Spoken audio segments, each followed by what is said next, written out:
Assalamualaikum warahmatullahi wabarakatuh. Halo semuanya, gimana kabar kalian? Sehat bukan? Semoga kita semua selalu dilindungi Allah Subhanahu wa taala. Hari ini kita akan belajar tentang reaksi rakyat Indonesia terhadap pemerintah kolonial, yaitu tema 7 subtema 1 muatan pelajaran IPS untuk kelas 5. Pada mulanya bangsa Indonesia menyambut baik kedatangan bangsa Eropa. Namun lama-kelamaan rakyat Indonesia melakukan perlawanan. Dikarenakan bangsa Eropa ingin memaksakan monopoli perdagangan. Selain itu bangsa Barat juga berusaha mencampuri urusan kerajaan-kerajaan di Indonesia. Dan berikut ini bentuk perlawanan bangsa Indonesia terhadap pemerintah kolonial. Yang pertama, peristiwa perlawanan terhadap Portugis di Aceh.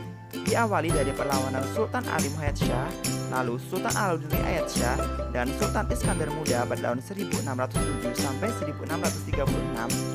Alasan rakyat Aceh melakukan perlawanan karena Portugis ingin menguasai perdagangan.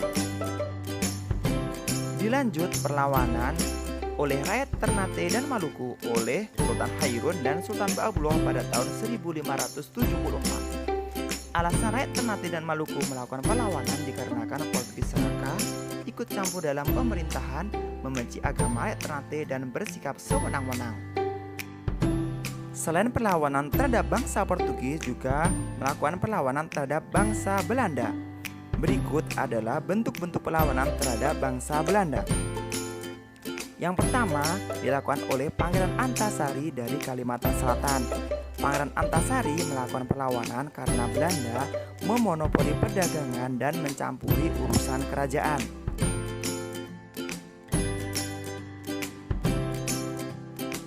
Dilanjut perlawanan Sultan Hasanuddin dari Makassar yang dijuluki Ayam Jantan dari Timur.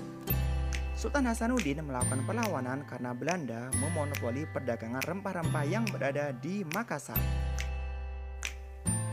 Dilanjut perlawanan Patimura dari Maluku. Patimura melakukan perlawanan karena Belanda memaksa rakyat Maluku kerja rodi dan mengirim rakyat Maluku ke Pulau Jawa untuk dijadikan tentara. Dilanjut perlawanan dari Silas Papare dari Papua. Silas Papare melakukan perlawanan dikarenakan ingin menyatukan Irian Barat dengan Indonesia yang pada saat itu Irian Barat berada di bawah kekuasaan Belanda. Dilanjut perlawanan dari Sisingamangaraja dari Sumatera Utara. Beliau melakukan perlawanan karena Belanda ingin menguasai Tapanuli. Lalu perlawanan dari Tuanku Imam Bonjol dari Sumatera Barat.